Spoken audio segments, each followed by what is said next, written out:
വാങ്ങിയിട്ട് 4 മാസമായില്ല, അപ്പോഴേക്കിതാ വഴി കിടക്കണം. എനിക്ക് ആ ബ്രോക്കർ സദാശിവനൊന്ന് എൻ്റെ കയ്യിലങ്ങോട്ട് കിട്ടിയാലേ റേഞ്ചില്ലല്ലോ.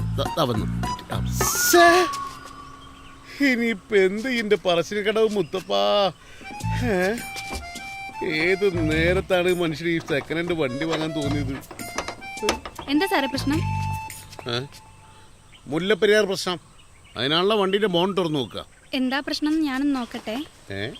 ഞാനൊന്ന് നോക്കട്ടെ എന്നോ? മോളെ, വീട് കയറി സോപ്പും ചീർപ്പും നോക്കുന്ന പരിപാടിയല്ലേ ഇത്? വണ്ടി സെക്കൻഡ് ഹാൻഡ് ആണല്ലേ? പക്ഷെ ഇതൊരു ഡോക്ടർ വണ്ടിയാ, പുത്തം പോലെ തന്നെയാ. വീട് വിട്ടാ ഹോസ്പിറ്റൽ, ഹോസ്പിറ്റൽ വിട്ടാ വീട്, അത്രേ ഉള്ളൂ. പക്ഷെ ലക്ഷണം കണ്ടിട്ടേ വീട് വിട്ടാ ഹിമാലയം, ഹിമാലയം വിട്ടാ കന്യാകുമാരി എന്നുള്ള അവസ്ഥയാ. അതിനാകെ 10,000 കിലോമീറ്ററിൽ ഓടിയിട്ടുള്ളൂ. സാറേ, ഇത് ഡയറക്റ്റ് ഫ്യൂവൽ ഇഞ്ചക്ഷൻ വണ്ടിയാ. സാധാരണ ഇതിൽ പെട്രോളും ഡീസലും ഒന്നും ഇൻടേക്ക് വാൽവിന്റെ പിന്നിലേക്ക് വന്ന് വീഴുന്നില്ല.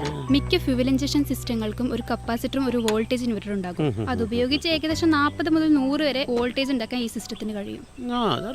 ഇത്തരത്തിലുള്ള കാറുകൾ ഈ സിസ്റ്റം എന്തെങ്കിലും പ്രശ്നം ഡിറ്റക്ട് ചെയ്താൽ അത് സ്വയരക്ഷയ്ക്കായി ഇഞ്ചക്ടറും ഡ്രൈവറും ഒക്കെ സ്വിച്ച് ഓഫ് ആക്കും. ഒന്നും ചെയ്യാനില്ല. സർവീസ് സെന്ററിൽ നിന്ന് ആള് വരുന്നവരെ ഇവിടെ വെയിറ്റ് ചെയ്യേണ്ടി വരും. സാധാ വർക്ക്ഷോപ്പ് വരെ വിളിച്ച് നന്നാക്കാന്നുള്ള ഐഡിയ മറന്നേക്ക്. റേഞ്ച് കിട്ടണ്ടേ? റേഞ്ച് കിട്ടുന്ന സ്ഥലം വരുമ്പോ ഞങ്ങൾ വിളിച്ചു പറഞ്ഞോളാം. ശരി മോളെ.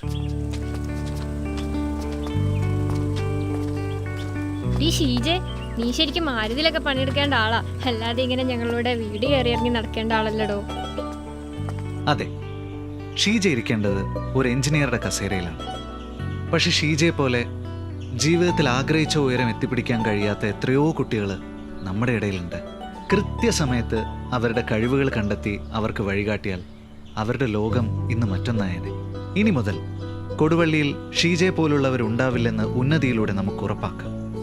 ഉന്നതി എന്ന പുതിയ ചിന്തയ്ക്കൊപ്പം എല്ലാവർക്കും അണിചേരാം.